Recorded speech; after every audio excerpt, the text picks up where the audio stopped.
make your 100 days plan. The 100 days plan should include understanding your own team, understanding the functions, the BUs, the strategy for the company, what are the value drivers, the key risks to manage and mitigate, and also have some, I will say, low-hanging fruits, which if you can achieve, it will build the trust, the confidence and the trust with the CEO and other senior ExCo members. So that's the step one. Step two also is that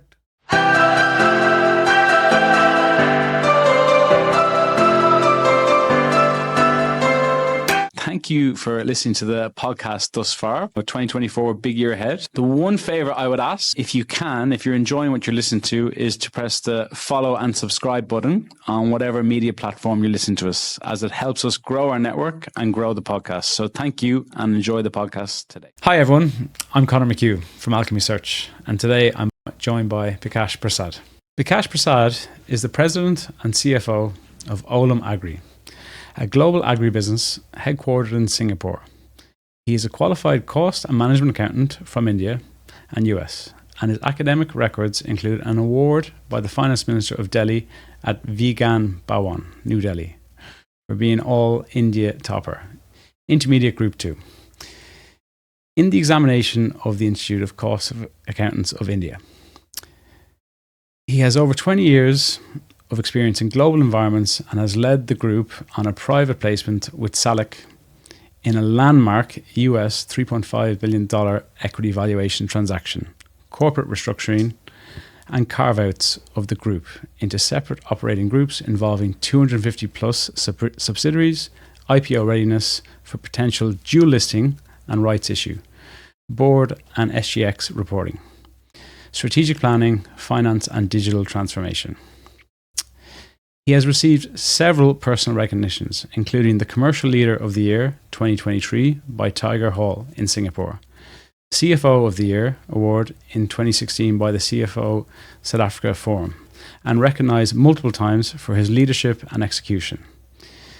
He has an observer seat, a professional accountant in Business Advisory Group with International Federation of Accountants, and contributed to case studies on the role of finance in driving sustainability and CFO to CVO mindset. Bikash, how are you? Thanks, Conor, for having me here. Yeah, no, looking forward to it. Look, we've a lot to cover today. That's quite the introduction. I know we were just chatting off air on your movements. So, let's start on that. Just give our audience a bit of a feel for, you've been 18 years? Yes, with the current company. So where has that taken you in your time? Yeah, so I hail from India. I was qualified cost and management accountant in 1997. I completed business finance from ICFAI also in 1997. Yeah. And post that, I worked for 6 years with various companies in India in media, chemicals and FMCG industry with companies like Unilever and Asian Paints. And being a young professional enthusiast, wanted to explore overseas opportunity and looking for those options. Luckily, I got an opportunity with a Swiss multinational company in 2004 in Nigeria as a finance controller. I worked there for 2 years, and then I was headhunted by Olam Group in 2006. And then I joined their operations in Cameroon as a country CFO. I was there for about 3.5 years. And then I was moved to Ghana as a cluster CFO to handle their West African operations, which spanned around 10 countries. In 2012, I was then moved to South Africa to head their Southern Eastern African financial operations. Eventually, then I was moved to Dubai in 2017 as the CFO for Africa and Middle East. And the region was very large. It covered 50 plus subsidiaries in 25 plus countries, multi-billion dollar operations. It was a very exciting opportunity for us. I spent, before moving to Dubai, I spent about 14 years in a very potential continent. We call it Africa. And every day of my job there, thoroughly enjoyed. So that was the first phase, I will say, that the initial phase of my career. After moving to Dubai as a CFO for Africa and Middle East, I played that role for 2 years. And in addition to this role of CFO Africa and Middle East, I was given additional responsibilities as the global head of corporate finance for the whole Olam Group. Okay. And Olam Group was present in 70 plus countries, and the current turnover is over $40 billion of turnover.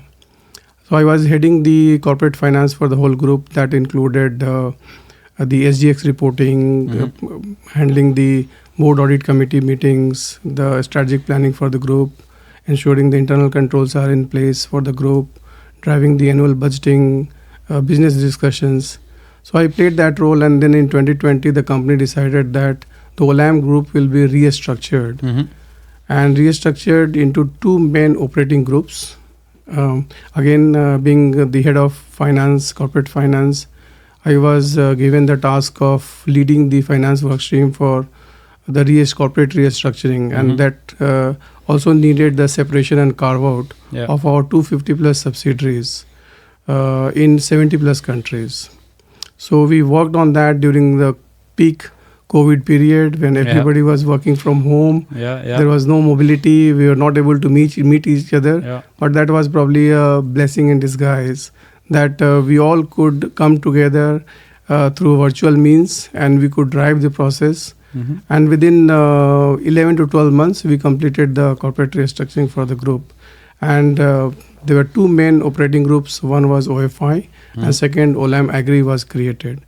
I was fortunate enough to also given the opportunity to head the finance for Olam Agri. So from 2021 onwards, I have been handling this responsibility for Olam Agri.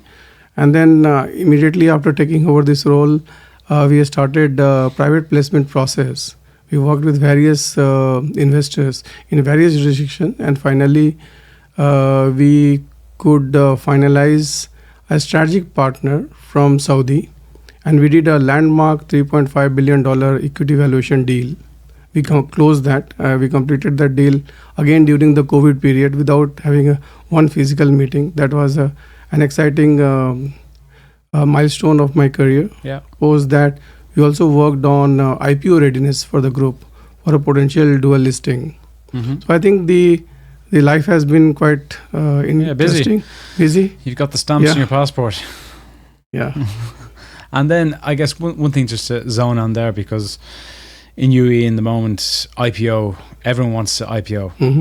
It seems to be the buzzword of any senior position within Abu Dhabi or Dubai. But for you then, obviously maybe in corporate finance, leading that section of the business, what exposure did you have for that? And for someone who's a CFO or a finance director now that wants to get that exposure, how does one go about it? Because if they're going for these jobs where they need somewhat IPO readiness, is it just a case you need to get your hands dirty at some point? But, how do you find that process? Is it something that one can learn on the job?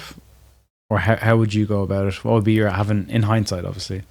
So since we had done a very large private placement, some of the processes were common, but still there were many other processes which were very exclusive to an IPO process. When we decided to explore IPO opportunity, we also decided that instead of doing a IPO on one jurisdiction, we'll explore dual listing. And that's why it was a very interesting opportunity for us. So we looked at that time Saudi market and the Singapore market for dual listing. And we were hoping that the regulatory regime will be ready in Saudi market and we will be able to complete the IPO. So we had worked on preparation of various tasks that is required as part of the IPO. Almost most of the things were done, but the regulatory regime could not get completed in time. And then we decided to postpone the IPO for an opportune time. But in terms of the learning and in terms of what we have handled, most part of the IPO, except the book building process, we have been experienced to now. So anyone who wants to explore IPO, if they have a M&A background, it will come handy. But in addition to that, there will be many other processes probably the person will have to go through. And to handhold the person in this process, we'll also have the investment bankers. Okay, yeah. So you have to just go with the flow and then handle it. Once you are done with the process, then you are a champion. Done. Good. Yeah, it's a good thing to have under your belt then. And then I guess, so obviously you said you've been all over Africa. Now you've come into Dubai. Obviously you're exposed to Singapore. But as I said, we were speaking earlier on that obviously there's not too many group CFOs, that are actually residing or based in Dubai. So, given the vast nature of your role, how did you get to sleep at night? Or, what time zones? Obviously you're exposed to the East. I think you mentioned obviously you're going to try in the US down the line as well. But how does it work? What's your day look like? So we are a global company. We are today present as a Olam Group, we are present in 70 plus countries worldwide. It means we work in different time zones. Teams work in different time zones. The biggest learning for us has been to get the right team and the right governance structure. So I have been blessed to have a great team members with me who ensures that I have a nice sleep. Good. So we have been over the years, we have built a very strong team, and the team is quite capable. And this is one of the key priorities for us as a finance leadership, that how we upskill our members and they create a competitive edge capabilities for our team members. Yeah, because obviously look, your demeanor, you seem very calm, relaxed individual, but obviously you're doing a very, very big job. So how does one at your level deal with problems that are in countries miles away? How do you go about dealing with the guys that are reporting into you? What's your advice on someone who's in a similar position or aspires to be in such a position to deal with people that geographically are all over the world? Is it the case you try and meet them every couple of months, or how does that work? I think it's the entire process. So we call it employee life cycle. So we have to, in terms of creating a world-class team with the capabilities and high engagement and motivation level, is the full life cycle that we have to look at. The life cycle starts with first recruiting the right person. And before we recruit the right person, there has to be a employer branding. So it starts with first creating a very strong employer branding, then recruiting the right person. When we recruit, the one thing that we check is that the purpose of the organization, the larger purpose of the organization, which we call it big P, whether it is in alignment with the smaller P of the individual, the purpose of the individual. If we see that there is a match between the smaller P and the big P, we know that the person is a right fitment, culturally right fitment for the company.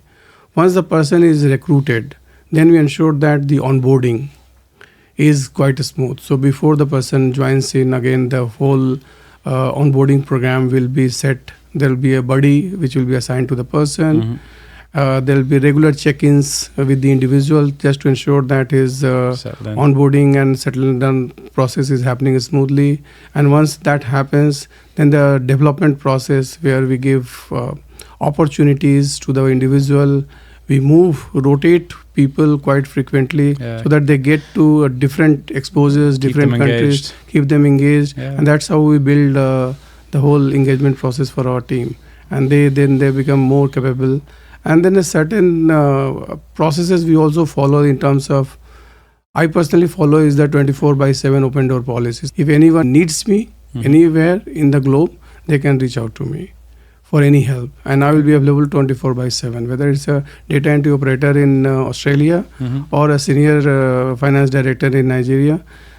I have the open door policy, and I really invest my time with the team. I think that is one area where probably I spend my maximum time in terms of building their capabilities. Good. And I guess as a seasoned finance professional, how do you see the role of traditional finance evolving now? Because there's so much talk of AI, and you've worked in many jurisdictions. How do you see it? Yeah. So if we look at the evolution of the finance function, especially in the last three and a half decades, most of the economies have started to open up post 1990 after the GATT agreement, where the economy has started to open their market. That was probably a major boom for most of the economy, most of the countries. So prior to 1990, if you look at it, the role of finance was largely an accountant. Yeah. So controlling, reporting, compliance, that was the main role. Post 1990, after the liberalization and globalization took place, the finance role further evolved into a controller role. And as part of the controller, because 80 to 85% of the fair value of the company was sitting in the balance sheet as a tangible assets. Only 10 to 15% was intangible. Today, if you look at the situation, has completely changed. Probably 5 to 10% are sitting on the balance sheet, 90% are the intangibles. So that time, the focus or the expectation from the finance was that you do a proper control and ensure that the company is on track against all its plan, and there are no reputational or controllable losses. And to achieve this role, there were two main key enablers. One, the team, that you build a nice team and capable team, and also work on automation systems and processes. So that role continued till further, 1 decade, between 1990 to end of, say, or beginning of 2000. That was one part. Then post 2000 till I will say 2020, 2 decades, the role further evolved because there were digital disruptions were happening, technological advances were happening, and the world became a VUCA world. So the roles also were changing, and the expectation also changed. So in addition to the two roles of finance, like a controller plus a performance manager, 2 additional roles were added, like a co-strategist, where finance was expected to work with the business teams and work on driving and growing the business, whether it's the market share or the margins, or doing some M&A, doing some restructuring, and develop the business. So all the 3 roles, if you look at it for finance, whether it's a controllership or performance manager or the co-strategist, you will not be able to quantify the P&L impact, the bottom line impact. So then the 4th role also was added for finance, is the value manager, that you independently create impact on the bottom line, and the finance could very nicely deliver on that expectation by managing the effective tax rate, by managing the effective interest rate, driving the cost and capital transformations, looking at some value unlocking activities, value elimination activities. So they were the 4 roles that happened between, say, 2000 to 2020. That was clearly the role for finance as a strategic business partner. So the role changed from earlier accountant to controller to strategic business partner. Now, if you look at 2020, a lot of things have happened in the world. First, COVID hit us. And after the COVID, there were multiple, significant supply chain disruptions. There were geopolitical tensions. There were trade wars. There were climate change impact. There is a high inflation rate, the high interest rate. All these things necessitated the finance function to further evolve, which we call it now Chief Value Officer. So the expectation is that from being a Chief Financial Officer, you have to play like a Chief Value Officer. And this role, or in this expectation, the roles have completely changed from the earlier 4 roles of controller, performance officer, co-strategist, and value manager to 5 new roles. The first role is now assurance advocate. Ensure that the company is on track against this plan and all the control compliance is on track. So this role will always be there, whichever evolution happens, but the control and compliance role will always be there. The second role, because the businesses were changing very fast, the second role emerged as the business transformer, where again you have to look at the business model to ensure that you make the business quite agile and profitable. Like say, if I give some examples, there are some export happening of grains out of India. One day the export was banned. So anybody who was dependent on that business probably would have struggled. So how do we look at the global environment and we look at how the business are changing or going to change, and you make your business agile. You work on different priorities to improve your profitability and sustainable profitability. That was the second role. The third role, which came in place after all of us are hearing about sustainability, is this sustainability ambassador. Yeah. That now finance is expected to become a sustainability ambassador and drive sustainability and ESG implementation in the company along with other central functions and the business unit. The fourth role came up was about data and digital. So today now the data governance and data management is of a different level, and that really drives the analytics part, and the insights that we can get through those analytics are of a very different order. And then the digital.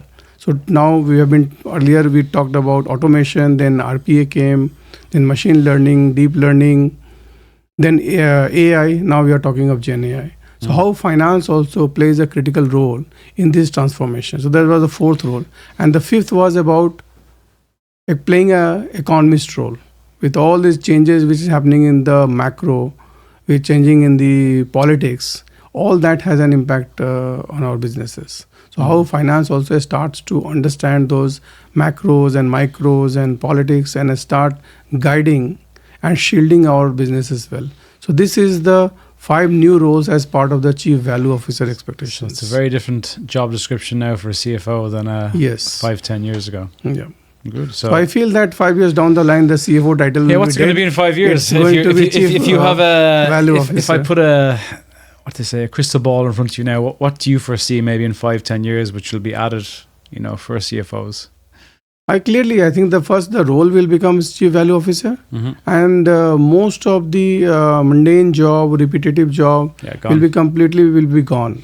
Right? Today, earlier when there is a meeting, somebody will prepare the minutes of the meeting. It will take time. The company secretary will prepare minutes of the meeting. It will take few days. Today, through Gen AI, the Chat GPT, and the meeting is over, and you have minutes of meeting and one-pager action points if you want, it's done, right? So the lot of such activities, even in terms of the financial closing, reporting, investors communication, even now we are exploring automating or digitizing the entire annual report. So most of these things will have efficiency and effectiveness as we start to imbibe Gen AI and digital. And then just on the point for aspiring finance professionals, what for you makes people stand out? When you're looking at your function or anyone in general, if you were sat on a board down the line, if someone's in their mid-20s, mid-30s and they're finance controller, then finance director, what would you be saying to them maybe as a mentor? How are you going to get to the next level? What do you think is the key things for someone to get to the next level? The key is first to understand their role properly, fully, and then delegation. You have to delegate. Make your role completely redundant. You should not have you should have 80% bandwidth free. So once you delegate that, you will automatically be promoted, uplifted. So the delegation is one critical thing that to do. Develop your team, create your second line. I think that is going to be critical if you want to move up the chain in the role. So hire good people. Also invest some time in upskilling yourself. Yeah. Because the world is changing very, very fast. Yeah, agreed. When we qualified, we never studied sustainability, right? Yeah. Today, we are learning on the job. We are learning through some studies. We never handled digital. That point in time, it was not there, right? Yeah. Today, digital, Gen AI, we have to all learn from each other. We have to spend our time. We have to spend our time on understanding the global macros. So it's, non-ending process. You have to unlearn few things and you have to relearn new skills and upskill yourself. How have you seen it then for yourself? Obviously, you've been with the same business for 18 years. Is it the case it is so important to be building relationships within the business? Because obviously you've geographically moved around, so you're obviously very highly thought of. But, again, for someone that's in a big multinational or somewhere where there is exposure, was it a case when, your boss at the time came to you and said, hey, I've got a job for you now in Cameroon. hey, I've got a job in South Africa. Was there much thought from your side, or was it, yeah, let's go? You know, were you that seen as that person that there's a problem down here in South Africa, for example? This is the man to do it. Because I've seen with people in big companies that they have moved around geographically, and it's obviously helped their career in the long run. Yeah, so I was in my early 30s when I was in Africa, and also I had my own aspirations.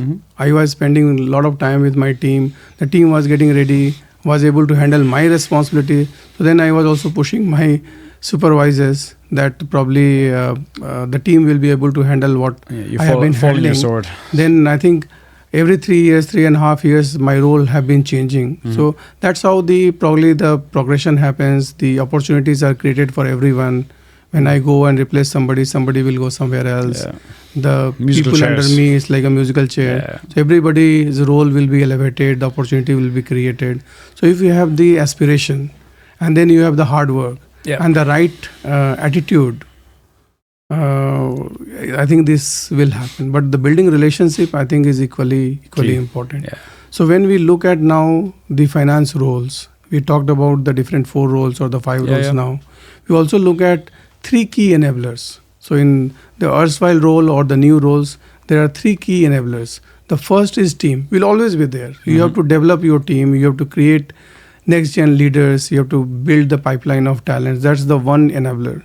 The second enabler is going to be how do you imbibe digital for your finance processes. And third is how do you collaborate with other central functions and the business unit. How do you build that relationship? Yeah. How do you jointly drive the business along with the BU and the other central functions? And how did you, for example, I'm quite intrigued on the business unit piece. How do you build those relationships? If someone is the other side of the world or on a different time zone, for example, when you couldn't travel, was it a case just constant communication through MS Teams or whatever? Or how did you go about it? Clearly, the collaborative technologies have really helped us. Yeah. To the Teams or Zoom, I think they have really helped us to come together. We hardly had group calls before COVID. Yeah, of course. But now we have a group calls, we can share the files. There are so many functionalities and features. So you feel connected. Obviously, nothing can replace the physical meeting and physical networking that you can do. But still, I mean, it's now it's better than what it was earlier. So we have to have the combination of physical plus virtual. Both. Yeah. And how have you seen it since then? Are you still very much, if you can be in Singapore for an important meeting, will you try and get to Singapore? Or do you still see the value in it? Obviously, as a CFO, I imagine you're seeing the travel costs come down in your P&L. But, is it a case, a bit of both? Now we are seeing that the travels for most of us in the company have reduced. Yeah. So unless until it is absolutely critical and must, like say the board meetings and all that, you have to go there. Yeah. But I will say 60 to 70% of the meetings we are able to do virtually. Still, we have to travel, and that is required to have the sense of the people on the ground, to build that relationship, networking. It is also important. I think the hybrid, a bit of both. Is the perfect solution. The buzzword, as you've already touched on, and it seems to be getting very, very big in UAE in particular, ESG. So tell me, what's your view on it? How do you see it, and how important is it? Because it seems to be something which keeps getting mentioned for people to upskill on, because there's going to be more and more reporting on it. So, share your thoughts on it. So I'll say that before we talk about sustainability and ESG, let's look at some facts and why everyone is talking about ESG and sustainability now in the last probably 5 to 10 years. Yeah. We never heard about this term probably a decade ago. What has changed that now everyone is talking about ESG and sustainability? So if you look at the industrialization, it started around 1950 in the developed country like UK, US and Europe. Prior to 1950, the carbon dioxide level in the atmosphere, if you look at almost a decade year before, oscillated in the range of 200 to 300 ppm, which is the unit of measurement for the level of carbon dioxide in the atmosphere. It oscillated between 200 to 300 levels for almost a million years. However, post-industrialization from 1950, now if you talk of 2023, the level of carbon dioxide has gone up by almost 40%. So today the ppm level is approximately 420. So 40% the level has gone up, is significant. So what has happened because of the increase in the carbon dioxide? And you will be able to relate to all that. If you look at the 9 out of the 10 largest wildfires in California has happened during the last 10 years. The adverse weather events like say flood or heat waves or we had it droughts, a month ago here. What you see now is 4 times more than what you would have seen during 1980. And the frequency of climate adversities that a person who is born in 2020 compared to a person who was born in 1960 will see 3 times more. And the good start point has been the COP21, the Paris Agreement we call it, where all the governments agreed that we will try to curb the global warming at 1.5 degrees centigrade by end of this century, but not more than 2 degrees centigrade. Now, if you look at, so the target is 1.5 degrees centigrade by end of this century. The world is already warmer by 1.3 degrees centigrade compared to 1950 when the industrialization happened. So we are already 1.3 degree warmer compared to a target of 1.5 degrees centigrade. So people can say that how does it make a difference, either 1.3 or 1.5 or 2 degree? It doesn't make a difference. I will give you some examples. At 1.5 degrees centigrade, almost 70 to 90% of the coral reefs will vanish, and that will have a huge impact on the ecosystem. The wheat yield, if you look at one crop, wheat yield will drop by almost 7%. At 2 degrees centigrade, 99% of the coral reefs will vanish, and the wheat yield will drop by 16%. And if the current climate trajectory continues, the GDP of the world will be lost by 25%. It's not a joke, right? You can imagine the world that time, what will happen when there is a crop scarcity, the food scarcity, the economies will have a huge impact due to these climate adversities. And recent example you can relate to again is the flood in Pakistan, which happened 2-3 years ago. Almost 20-25% of the GDP of the country is lost. But those features will happen quite often. Now, due to all these facts and figures and the events that is happening, it has brought a focus on sustainability, which is the integration of environmental health, social equity, and the economic vitality in order to drive resilient, thriving community, not just for this generation, but for generations to come.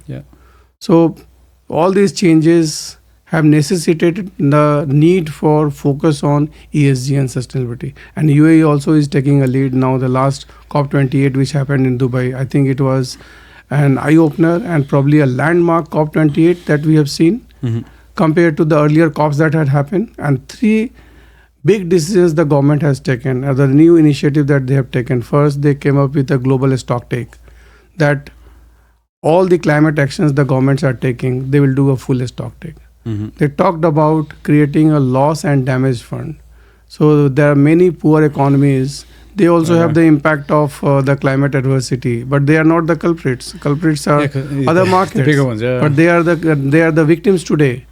So this fund will help the poor countries. And the third is about increasing the renewables capacity to 11,000 gigawatt and improving the energy efficiency by 2x by end of 2030. So there are some landmark decisions that has been taken in the recent COP. I'm playing devil's advocate on this because obviously the world is a very big place, and is it the case? Obviously, everyone needs to come in together on this, and obviously we've got so many geopolitical issues in the world at the moment. So, do you see it a case down the line that everyone comes on side, or what's the world going to have to do to actually get everyone? Is it just going to have to be a case every year we have more and more natural disasters to wake everyone up? And I guess the big push I would be saying to you is, how do CFOs, CFOs, as you said, is the value officer. It's also the person that keeps an eye on cost. And some companies are going to say, well, this is going to cost me money. It's going to hit my bottom line in the short term. So, how would you drive the sustainability? How are CFOs going to get chairmen and CEOs on side for ESG? Yeah. So if you look at the CFO's role on sustainability and ESG, it can be divided into two parts. The first part is about as a controller or assurance advocate or a steward of the business, where you are mandated to meet the requirements from the regulators and the government. Yeah. So the governments and the regulators are asking us to disclose, and there are different frameworks or standards. So the recent one is IFRS S2, or in line with the TCFD reporting, where all the companies have to disclose the impact of climate-related risk and opportunity on their financials. So that role will continue. This role is more about control and compliance. In addition to that, now most of the companies, like if you look at the Fortune 500 company, almost 490 companies are now publishing their sustainability and ESG report. And as part of that, now each of the company have to commit to the carbon emissions reduction goals. So they work with Science-Based Target Initiative organization. They set their targets till say 2030, by 2050 or 2060. For different period, they set their own target, and they try to then meet the target norms. To meet the target norms, they have to also come up with the decarbonization plan. Yeah. And the decarbonization plan is the big exercise in a company where finance has to also work with the sustainability team, with the business unit, with the legal function, with the other function, and has to get full support from the business unit. So once the decarbonization plan is finalized for the company, then as a finance, you have to ensure that every dollar that is spent, whether it is in a CapEx or OpEx, is being spent properly, and we are spending only in those initiatives where we have done the full ESG due diligence. Okay. So there are many investments which will look interesting from the financial point of view, but from the environment point of view, from the social point of view, it will not make sense. So as a finance, you have to also put a stop to those investment or initiative where it doesn't make sense as ESG. Okay, yeah, it's interesting, yeah. And then you will have financing. So you have to raise financing. So you can look at the sustainable financing. Most of the banks today are looking at funding the sustainable projects. Sustainable projects. So the finance can again take a lead in terms of driving those sustainable financing, discussing with the banks or investor, agreeing on the KPI which can be impacted, agreeing on the targets, reporting regularly to the regulators, banks and lenders, and then getting externally audited by a firm for the credibility perspective. Yeah. And sustainability and ESG today will have a huge impact in terms of the reputation of the company, and then it will also create the value or the valuation of the brand, and the valuation of the company will go up. So I think the finance clearly is a catalyst in driving ESG and sustainability for the company. I think, this Generation Z, they seem to also be a lot more into sustainability.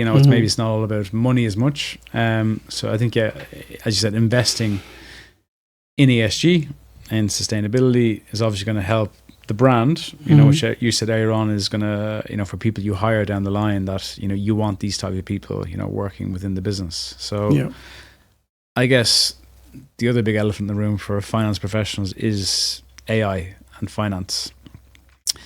And, how do you see this changing in the coming years? Like, what jobs do you see going? If I'm just a recently qualified accountant, a CA from India or wherever it may be, what teams, what exposure would you be telling them to be getting into, and what sides maybe would you be saying maybe to not concentrate too much on, but where do you see the future of finance? Yeah, so clearly I think the finance has to first own this digital changes that is happening. So they should not be scared of digital disruptions that is happening in the market. And if we are shy of, tomorrow probably our business also will be out of the market. I will just say that now 52% of the Fortune 500 company which existed in 2000 Mm-hmm. do not exist today due to the digital disruptions. Okay. Yeah. Many great companies, now you know of Yahoo, Kodak, Yeah. Nokia, they don't exist today. BlackBerry. Yeah. As well. Yahoo was acquired by another company for a very small valuation. They were the leaders. They were the ones who had started the job search, emails, all that they started. But they could not continue with their digital journey. They could not understand the digital disruption that was happening in the market. Same thing happened with Nokia and Kodak. Yeah. So now it's for us as a finance for professional also to understand what's happening globally. What are some of the disruptions that can happen and which can impact the industry and the company? Mm-hmm. So finance have to play a very, very critical role. So what we have done now in my team, I have created a separate transformation team to focus on processes related to finance and digital. So we look at all the solutions that is there in the market today. And as I said that either the 4 roles of finance or the 5 roles of finance, in each of the roles, digital have a role to play. I'll just give a couple of examples. Like if we say our controllership role or assurance advocate role, we can start first with the RPA, robotic process automation, to automate many of these mundane activities, routine activities, invoice processing, reconciliation. So all the mundane activities, repetitive activities can be fully automated through RPA.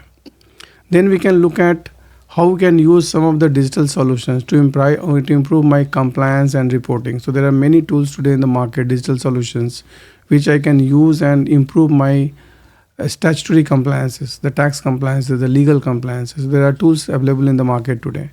I can look at cloud computing, which can enhance my reporting, timely reporting, and quality of the data can be better. Mm-hmm. There are many solutions today, like we were talking about the Gen AI, that the meeting is over and the minutes of meeting is ready, right, is done. Today now as part of Gen AI, that there is a text solutioning part that we discuss now. So any meeting is happening and then immediately the text can be generated. Yeah. Or if you want to do any query or any analysis you want to do, you can use ChatGPT to complete that analysis. Yeah. If you share some text, it can create audio and video and whichever things that you want, it can create. So there are many solutions today available in the market, and for finance, for each of the 5 roles, you can look at how we can imbibe digital, and there are many solutions. One of the good solutions that we had used in the company earlier, I will say, is that about the satellite imaging and using the big data. By using that, we have been able to do a crop forecasting. We have been able to identify the time for fertilizer or inputs application that will save the cost and the consumption of those inputs. So there are many solutions today in the market. It's just about identifying those impactful use cases and going behind it. Engagement is a key process to get the best out of people. You handle a large finance team spread across multiple countries, cultures, nationalities, and subsidiaries. How do you bind the team together and drive the team engagement processes to deliver on organizational priorities and goals? Yeah. So earlier I talked about the employee life cycle. Mm-hmm. That is also applicable for my finance team. Mm-hmm. That right from the creating the employer brand to recruitment to onboarding to development, all these processes have to be handled. But in addition to that, what we do is first we try to create a common nomenclature for all the finance team members in the group, whether it's a data entry operator or it's the CFO. They will have the same understanding on the roles of finance. So I talked about the 4 roles or the 5 roles now as part of the CBO. Yeah. Everyone's KRA will be drafted across these 5 functional roles. Mm-hmm. So a data entry operator also will have the same template when they are preparing their deliverable compared to say a BU CFO or a country CFO. Everyone will have a common name. So that brings the focus on a shared vision. So that's the one thing that we do. Second, we look at the governance structure for the finance team. So we have created a different governance structure. So we have a finance exco, which is responsible for setting the culture in the team, driving the values, the strategy for finance to be in line with the corporate strategy. So the finance exco drives that. Then we have a finance opco team which drives the systems and processes and responsible for delivering the annual operating plan for the year. And then the third we have is the next gen. So we have also identified next gen leaders. So we have handpicked those individuals who are succession planning. We know about 30 people who are part of the next gen, and we ensure that any initiative that we drive, these 2 members of this next gen are part of that initiative. So there are various task forces or other initiatives we take. We ensure that these next gen members are supporting and participating in that, and they also keep challenging the finance exco and opco with their fresh ideas. So the second is about the governance structure. The third is about how we are structured. So we have structured the finance role into vertical wise, which is the BU CFO role. Then for every jurisdiction we have a country CFO, the country CFO, and then for multiple countries we have a span breaker, which is the regional CFO, and then fourth we have a specialist functions. Specialist functions like, say, corporate finance, group tax, sustainability, investor relationship. So there are different aspects. So that's the third, how we are structuring. And the most important is about driving the 6C model, we call it. We call it, and we have started it that every country, every manager, they will use the 6C model to drive engagement for their team. Now, if you talk to anybody, whether it's in finance or outside, if you ask them to what are their concerns, the concerns can be classified into 6 reasons. Why a person is not happy or why they want to leave, the reasons will be the 6. So we have now categorized that into 6. The first one is about the capability building. The individual feel that my capability building is not happening, there is no training happening, no learning and development happening. So that is one reason. Capability building. Second can be on career growth, that the person is not getting opportunity to grow in the company. The third is about care and concern. The company doesn't show care and concern. Now the COVID is the right example. There are some employees who are showing concern, some who are not showing concern. They were asking them to leave. The care and concern. Then is about compensation and recognition. So that is also equally important. And there is a cultural sensitivity part.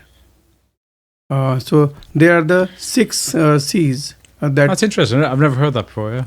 So there are 6 C's. So now under the 6 C's, we have also identified the minimum processes that each of the manager have to drive. So if it is about the say career growth, every person we discuss their career aspirations. And we run this process every 3 years, where I will ask you what is your career aspiration.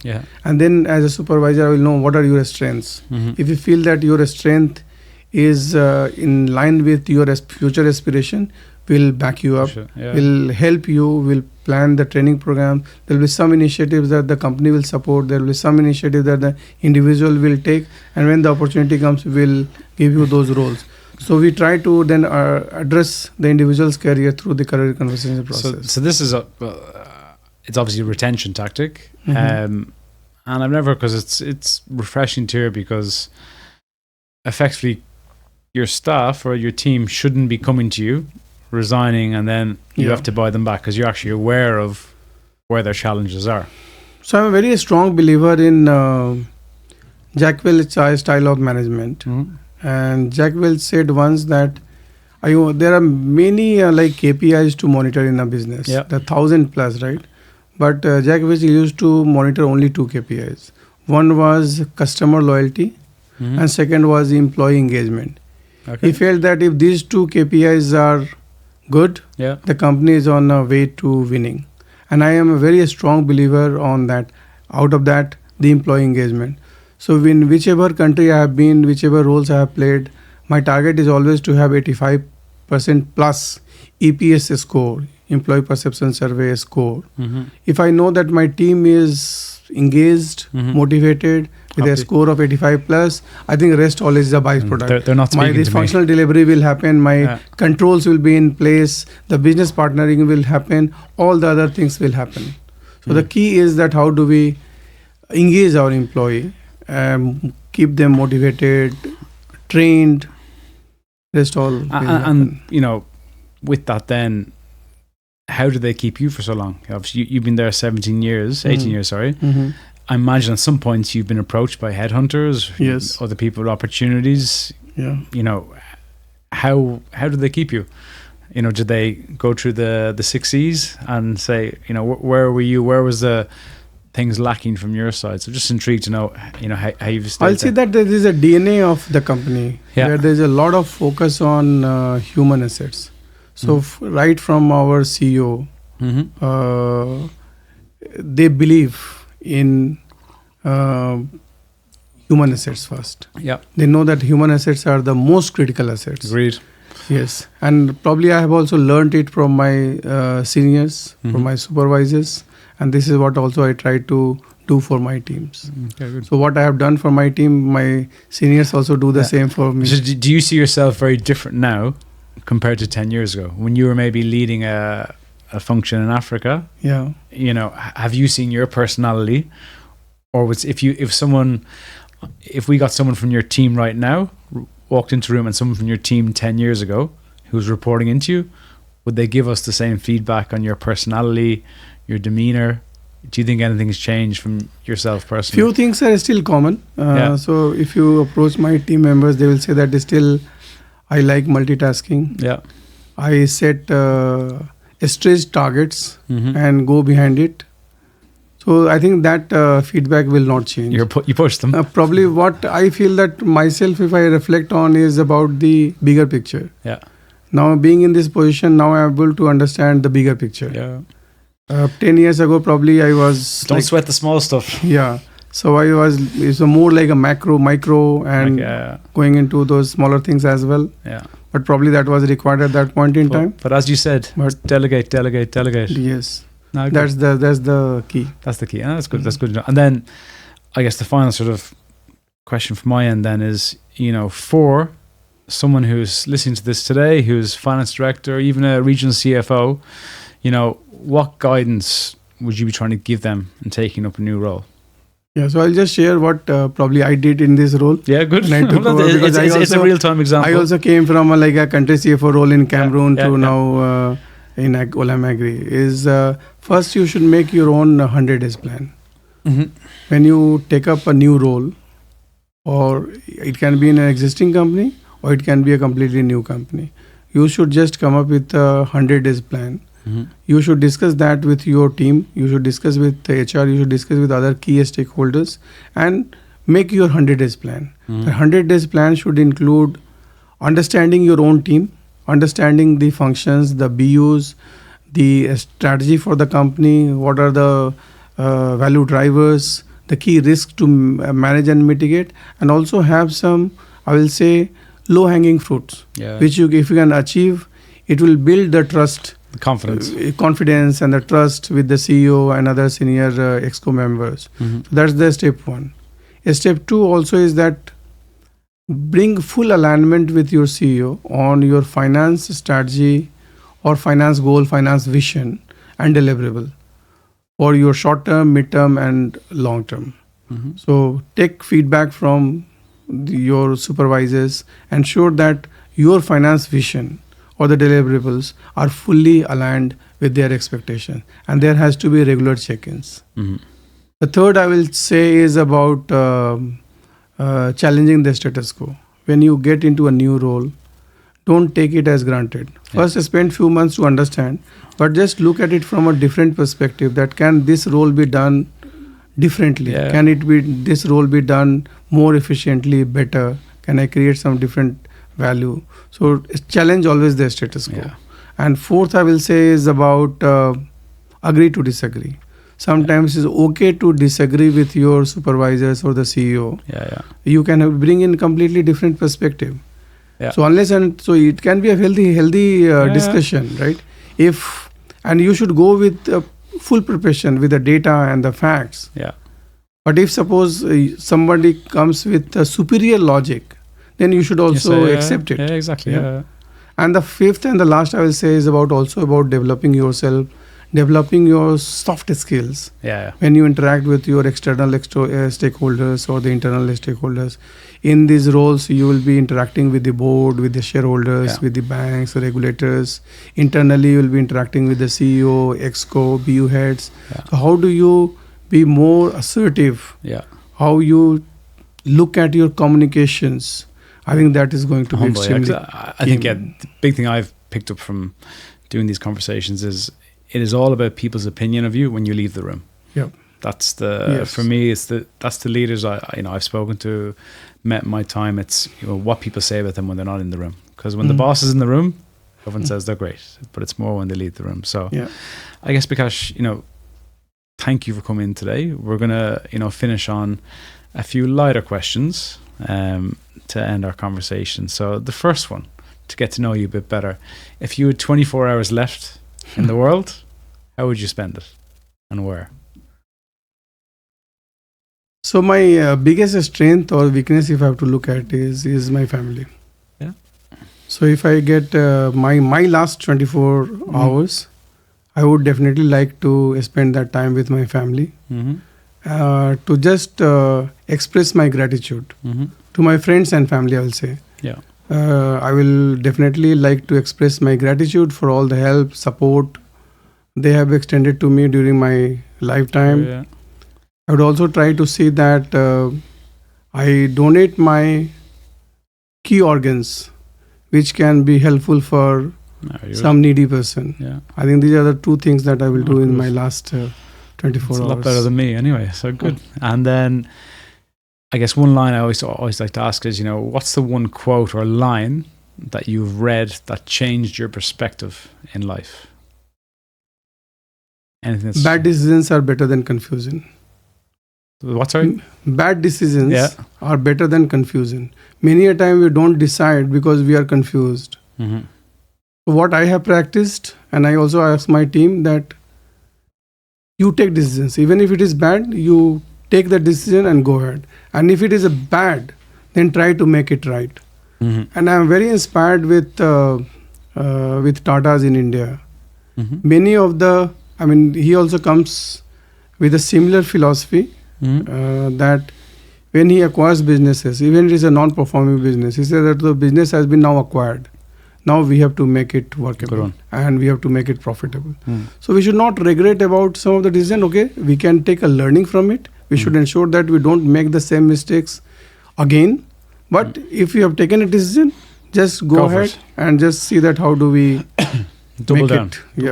Make it. And then finally, what was your childhood dream job? Was it always to be a chief value officer, CFO? What was it when you were younger? So obviously, when we were younger, we knew about these roles, but we didn't know about what it takes to play these roles. Mm-hmm. And after playing this role, how do we feel? So in terms of the dream role, I will say I like working with people. Yeah. I like size and scale. I'm not excited about anything else but looking at my team growing and moving from places to places. That gives me that's the biggest incentive for me. That's the biggest reward or motivation for me. So for me, I want to see that my team members are really doing very well in their career. So when I get the best finance function award, that gives me the team the satisfaction. Or when I see my team members are getting rewarded, or they are going even to another company in a senior role, I feel very happy. I sometimes feel sad that they are leaving me, but still I feel very happy that they are going for the right reasons. And they've got the right learnings and motivation in this company, and they have been approached by other company, they have been hired by other company. It means the person's training and learning has been good. Well, in UAE they could learn a lot from you because companies sometimes make it very difficult for people to leave companies. So but look, Bikash, that was great. Thank you very much for sharing all the knowledge, and look forward to staying in touch. Absolutely, my pleasure, Connor, to chat to you. Perfect. Thank you. Thank you.